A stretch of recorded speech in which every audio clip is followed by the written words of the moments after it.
are at the new Vic Theatre. It's the regional producing theatre for North Staffordshire and Stoke-on-Trent, based here in Newcastle-under-Lyme. We've been finding out what an unusual place it is. How for 60 years it's been making theatre and serving its communities. It opened in 1962 in a converted cinema in Stoke-on-Trent. We heard from Romy Cheeseman, who told us about the vision for the theatre.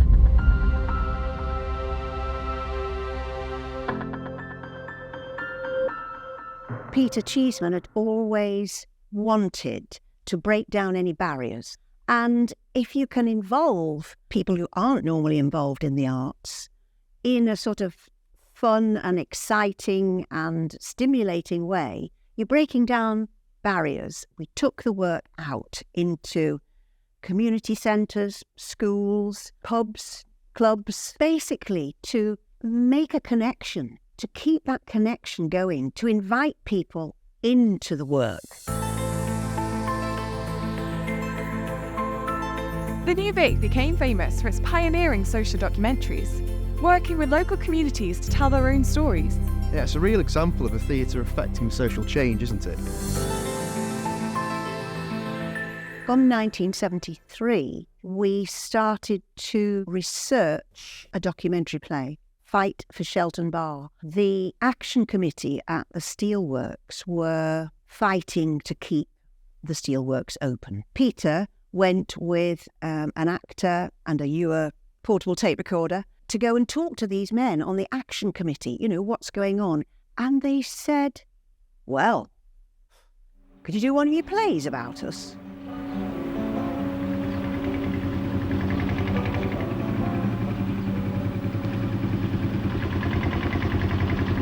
Well, in 1968, the first impact hit me in 68. The first major policy statement by the Steel Corporation were to have 5 large coastal sites, known as greenfield sites, and everything else was wiped out virtually. So it was a live project, a live event going on, which we were documenting. How can we put local voices on the stage? And this was a gift, really. The show itself, it told the story of the fight to keep the jobs, but it also showed the scale of the work that they were dealing with, making steel, which was so important to all the men. It was just an incredible experience, and that's what it was like working in the Vic at that time. So what's changed in 60 years? Well, the theatre moved home. A great fundraising effort by local communities resulted in the construction of a new building in 1986, the first purpose-built theatre in the round in all of Europe. Over 100 people work here, and 180,000 people come through the doors each year. Should we go in and have a look around?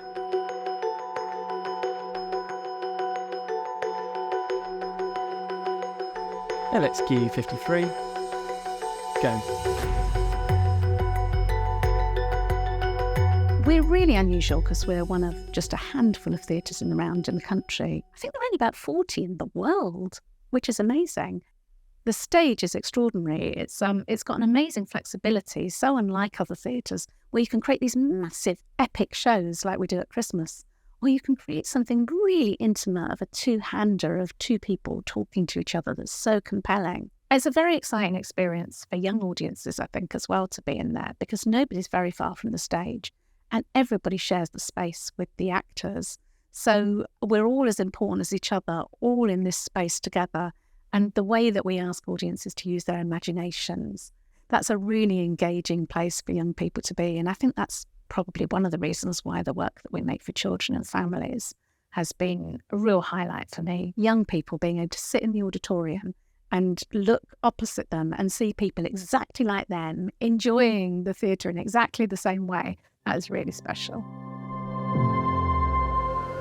The building's very special, and I think the design of it was a triumph.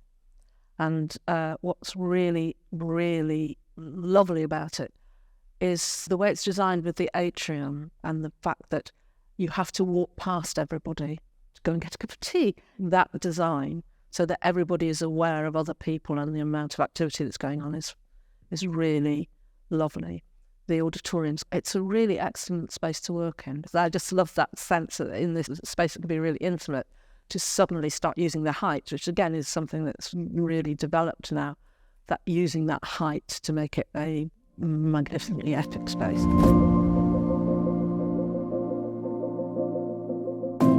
One of the things that makes this theatre really unusual is that we've got a full complement of craft and production departments. That means the set builders and costume makers and stage managers and prop makers who are here on site in the factory part of this building, creating all this amazing work. They live locally, so they're part of our community, and it makes it all a really collaborative experience. So everybody's invested in making the piece of theatre.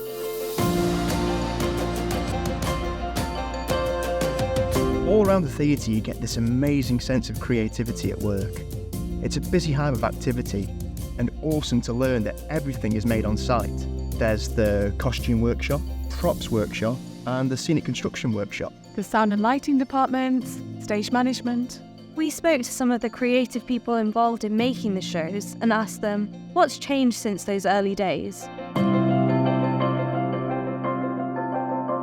Different directors want different things from a designer, and they will draw out different aspects and creative influences and inspirations. Usually the director will give some kind of brief, and that could be quite specific, like we're setting this play in an English nightclub in 1969, or it could be, I want this play to be elegant and beautiful.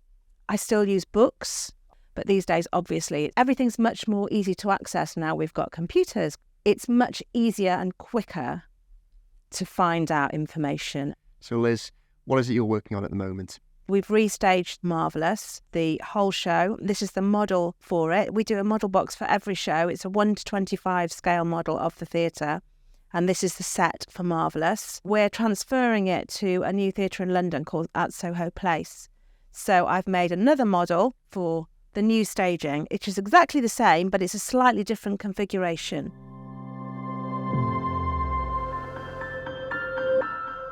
So Danny, how has theatre making changed since you've been at the New Vic? You have to put your retro hat on at this point, because technology was literally a light bulb in a box. They had barely invented computerised lighting desks, and it was definitely an analogue world. So to give you some idea of that, this is the plan that came when we built this building. So this is the old theatre. So this was the old theatre at Stoke. This is the actual lighting plan that they used. So I think there's about 24 lights on there. That's about it. So we whiz forward, and this is the plan for Marvellous. So this is now on computer-aided design. I have around about 300 lights to choose from. And then we can do things like this, which turn it into 3D. So that leap from there to where we are now has taken quite a few years. And that change has just really gone hand in hand with what we can allow in productions. When I trained, we didn't have anything like the computer systems that we have these days and the software that you can use. My training was very much make your model, and this is my model for Tom, Dick and Harry. And all your technical drawings, which you used to give to your carpenters, you do by hand. I realised that I was getting a little bit left behind, so I took the opportunity to learn a new program that's called SketchUp, and that's what this program is. This is a ground plan of the New Vic Theatre. So I took that and basically just made it into a 3D model. Now, every time I do a show, I can draw that show and drop it into this model. This is brilliant for doing the technical side of it, the technical drawing, but they don't give the atmosphere of what a model can. The feel of this is very different than what's on there because this is very flat colour. So as well as doing the model and this, I work with Danny with the lighting effects that she wants. This is what the set looks like under these kind of shafts of lights. But this enables us to show the director, this is what's in our head before you go too far down the line, so that we can all get excited and we all kind of know where we're going. Computer knowledge is the basics for everything that we do. Although we still have to appear that we are looking analogue. We're still lighting an actor, we're still telling a story, we're still putting all of those into the same sort of production. And the audience shouldn't notice that, because it should be about the storytelling. It should be about how we are progressing that story, and the audience should just believe what we're telling them.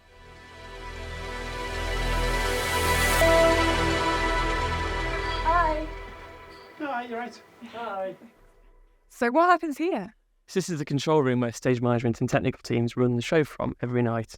So there's a prompt desk where we have a script that tells the stage manager what is happening at any given point. It can be lighting, sound, actor cues, and technicians live on the other side of the control room and they have all the technical equipment that runs lighting and sound. From here, we can tell actors when to come on off stage. We can see the stage, so we can see exactly what is happening outside the window at any given point and correlate that with the book in front of us, and then tell all those teams exactly what to do at exactly the right point every single night in exactly the same way. So this is where we operate all the technical elements of the show. So we've got lighting and sound and AV. This is the lighting desk, for example, where I can control all of the lighting fixtures up in the rig, all generics and intelligence and those sort of things. And we also do pyrotechnics and special effects.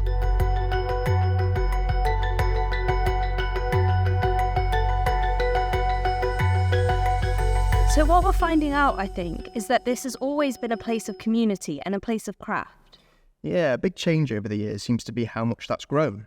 How technology's made such a difference, and how the ambition of the scale of the shows that are produced here has grown. And we've seen that too in the growth of 3 community engagement departments. Yeah, and we were part of one of those departments. We were all part of the new Vic Theatre, and that's really helped us develop in our careers. We spoke to the head of education about the work her team does.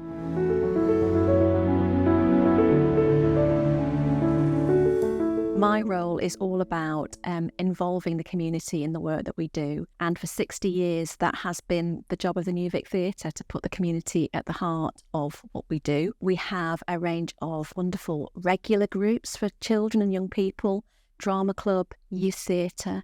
We have a group for children who are home educated, another one for children who are in the role of carers in their own homes. They get to come here and express themselves and do lots of work with our practitioners as well. We also work with schools and colleges and universities.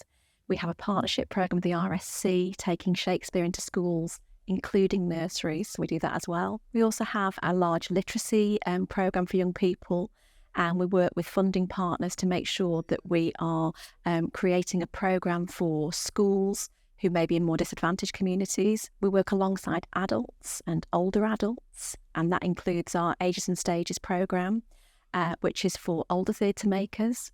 And Ages and Stages actually helped to found the national network of elders theatres in this country as well. So we're very proud of that. We also work alongside community partners such as the Alzheimer's Society in our dementia and creativity work.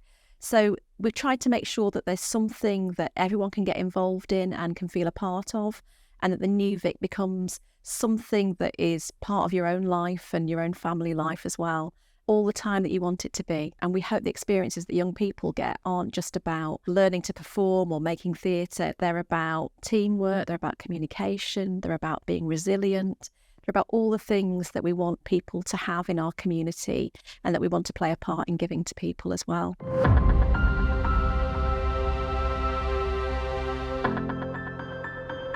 Another big change this century has been the Borderlands department. It was founded in addition to the educational work. Adia, can you tell us what Borderlands is all about? Yeah, Borderlands is about working with people on the borders of society. We work with adults with learning disabilities. We've worked with refugees and asylum seekers, young people in care and young people who are leaving care. We've done lots of anti-racism work.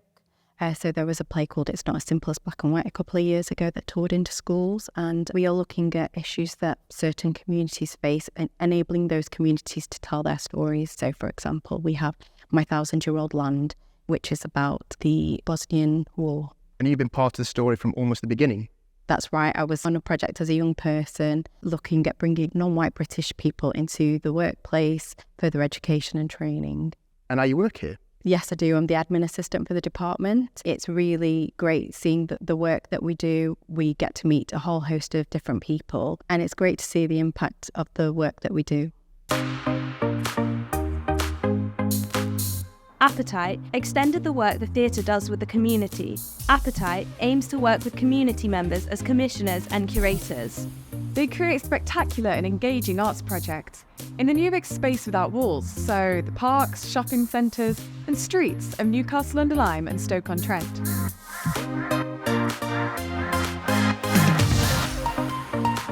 It's been amazing. It's very important for everybody to come and get together. Everybody enjoy a show. On a random day like today, walking through the town, and next thing you know, you're watching something like this, and it does make you smile, doesn't it, kid? That was brilliant. You didn't want to move, it was so fascinating. This is excellent, this is the best thing brought up in Stoke-on-Trent. We've learned so much about the past and the present, but we wondered, what does the future hold?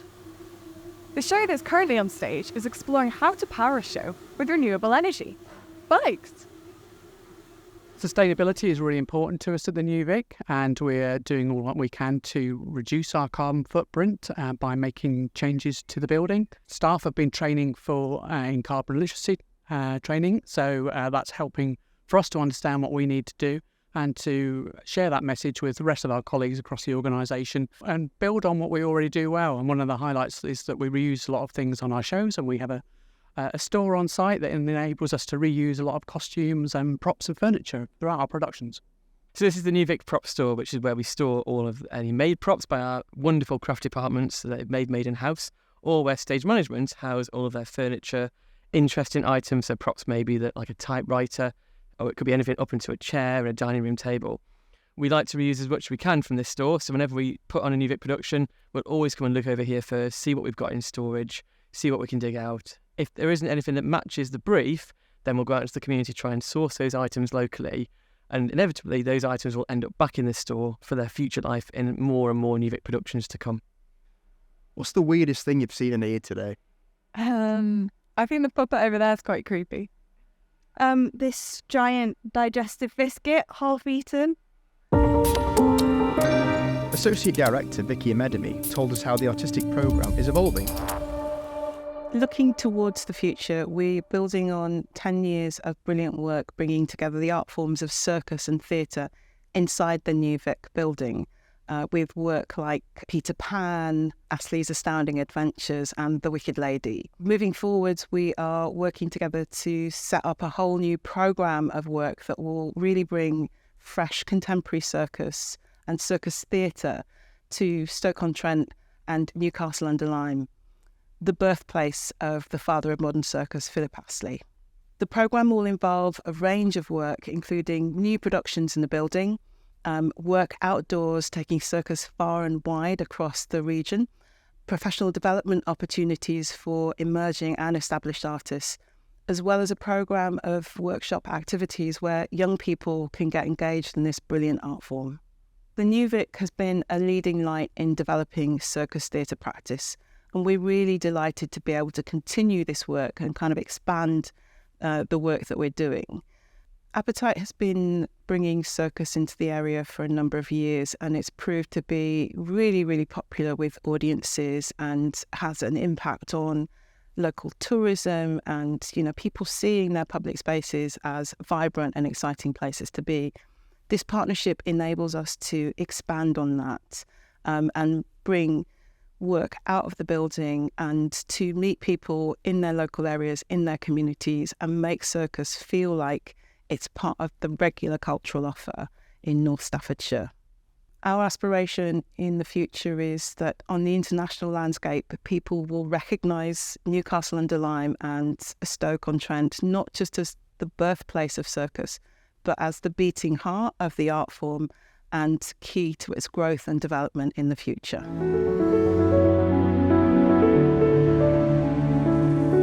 What I've got a sense of is how important this theatre is to the local community, but also how unique it is nationally. It's important to be part of the national conversation. I mean, we deserve to be. And we've got a theatre here that values art, craft, and values its communities. And we can all be a part of that, just as the original founders intended. We've been to London and opened a whole new theatre in the West End with Marvellous. We take the work out to the rest of the country a lot more than we used to, and also work from all over the country comes to us a lot more than we used to. So we've got a really lovely buzzy relationship with the whole theatre industry and with audiences all over the country. A really amazing moment actually was coming off Times Square onto 42nd Street in New York, this place that I'd only ever seen in the movies. And there in front of me was this amazing lit up theatre, and the words on the front were "Around the World in 80 Days" from the new Vic Theatre, Staffordshire. And I couldn't believe it that we were being represented there. We'd made this incredible show for people here, and it was loved so much that that love kind of propelled us off to New York, where we met a whole other audience of people who loved it, and also means that people who come to see the theatre that we make here, they know that they are getting world-class theatre.